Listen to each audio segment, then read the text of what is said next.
Hello everyone, আমার আরেকটি mini ভ্লগে আপনাদের অনেক অনেক স্বাগত জানাই। আমি আবার চলে গেছিলাম আমাদের জয়চণ্ডী পাহাড় পর্যটন উৎসবের মেলাতে, এবং সেখানে গিয়ে এই নাগরদোল্লাটা দেখে বেশ ভালো লেগেছিল।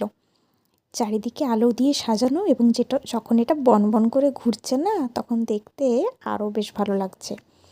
এবং তারপর মেলাতে তো অনেক রকমের খাবারের দোকান তো ছিলই। তাছাড়াও যেটা মেলাতে সবথেকে বেশি ভালো লাগে সেটা হলো কানের দোকান, যেটা মেয়েদের কাছে স্বর্গ। কানের দোকানে আমি চলে গেছিলাম এবং সেখানে গিয়ে একটি পোজ মেরে ছবিও তুলে নিয়েছি। আমি একটি কানেরও কিনেছি, সেটা আপনাদের পরে দেখাবো।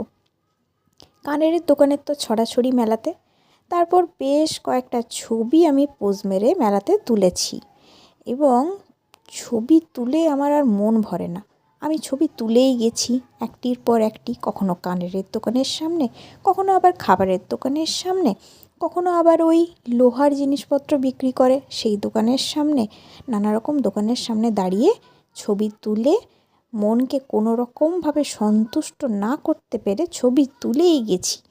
তারপর ছবি তোলার পর্ব শেষ করে বাড়ি ফিরে আবার কয়েকটি পোজ মেরে ছবি তুলেছি। ছবি তুলে আমার মন ভরে না, তাই আমি তুলেই যাই একের পর এক। তারপর অবশেষে ছবির পর্ব শেষ করে যে কানেরটি কিনেছিলাম সেটি ছবি তুলে আপনাদেরকে দেখালাম। ওকে, টাটা, দেখা হচ্ছে পরের ব্লগে।